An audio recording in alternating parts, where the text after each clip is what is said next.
Hello friends, introduction to MATLAB series के इस video में मैं आपको बताऊंगा about the vectors and the matrix कि ये क्या होते हैं।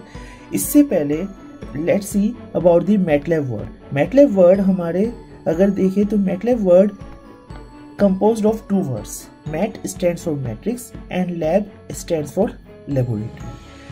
Now matrix laboratory इसलिए important है because हम जितने भी MATLAB में जितने भी वेरिएबल क्रिएट करते हैं तो it is either in the form of the vectors और द मैट्रिक्स।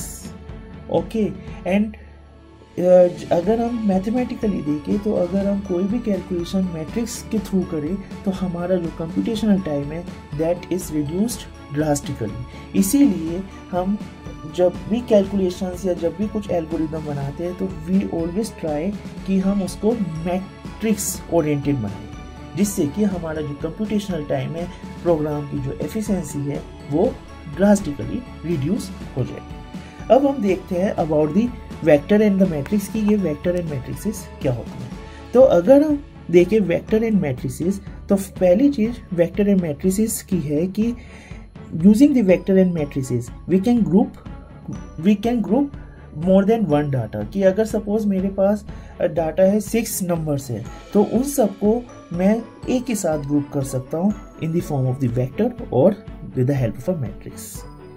लेकिन जो ग्रुप कर रहा हूँ, जिन डाटा को ग्रुप कर रहा हूँ तो उनका जो डाटा टाइप है that should be same data type. यानी कि अगर मैं एक वेक्टर या फिर एक मैट्रिक्स बना रहा हूँ तो उसमें अगर एक एलिमेंट इंटीजर टाइप का है तो सारे के सारे एलिमेंट बाकी एलिमेंट्स भी इंटीजर ही होने चाहिए। अगर एक वैल्यू फ्लोट की है तो बाकी वैल्यू भी फ्लोट यानी कि सिंगल या डबल की होनी चाहिए, राइट। अगर कैरेक्टर की है तो सारी की सारी वैल्यूज कैरेक्टर की होनी चाहिए। यानी कि वेक्टर एंड मैट्रिक्स यूज करके हम एक से ज्यादा डाटा को ग्रुप कर सकते हैं, ग्रुप बना सकते हैं डाटा का, बट डाटा का जो टाइप है वो सेम होना चाहिए। Now coming to the next, अगर हम वेक्टर्स की बात करें तो हमारे दो टाइप के वेक्टर्स होते हैं। एक होता है row vector, another is column vector, right. Row vector क्या करता है कि जब हम ग्रुप करते हैं एलिमेंट्स को, यानी कि सपोज हम कुछ नंबर ले लेते हैं 2, 4, 6, 8, 9, ओके। तो अगर मैंने इसको ग्रुप किया तो रो वेक्टर अगर हमने इसको अरेंज किया ना फॉर्म ऑफ अ रो यानी कि एक हॉरिजॉन्टल लाइन में, देन इसको हम बोलते हैं रो वेक्टर। यानी कि कंप्यूटर में यह हमें कुछ इस टाइप की दिखाई देगी 2, 4, 6, 8, 9, राइट। एंड इस पर्टिकुलर वेक्टर में हमारे पास टोटल हो गए 5 एलिमेंट्स। एलिमेंट्स क्या होते हैं? जो इंडिविजुअल वैल्यूज है इनको हम बोलते हैं एलिमेंट। ओके, अगर हम इसी डाटा को अगर हम कॉलम वाइज यानी कि वर्टिकली अगर हम अरेंज कर दे इन दिस फॉर्म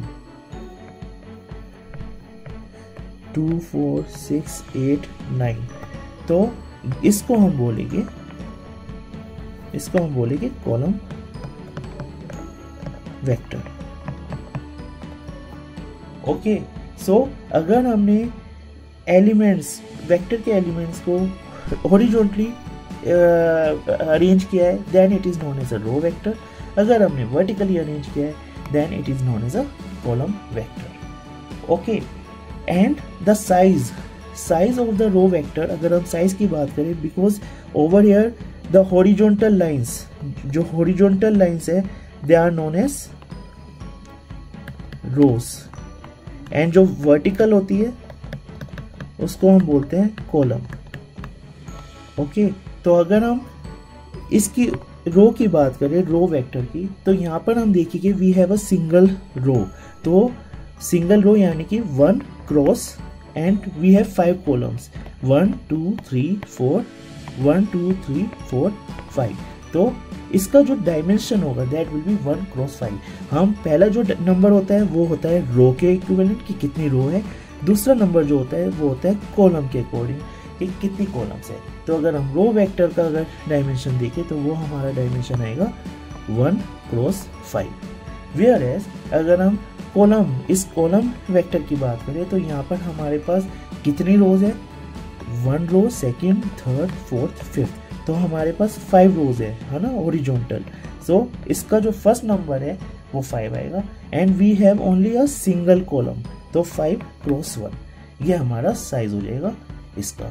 तो यानी कि अगेन फर्स्ट नंबर रो के इक्विवेलेंट, दूसरा नंबर कॉलम के इक्विवेलेंट। तो ये हमारा हो गया वेक्टर का साइज। तो जब भी हमें वेक्टर का साइज डिफाइन करना है तो नॉमेनक्लेचर यही रहता है, रो इनटू कॉलम। तो हमें जस्ट चेक करना है कितनी रोज है कितनी कॉलम है। अब आफ्टर द वेक्टर अगर मैं आऊं मैट्रिक्स पे,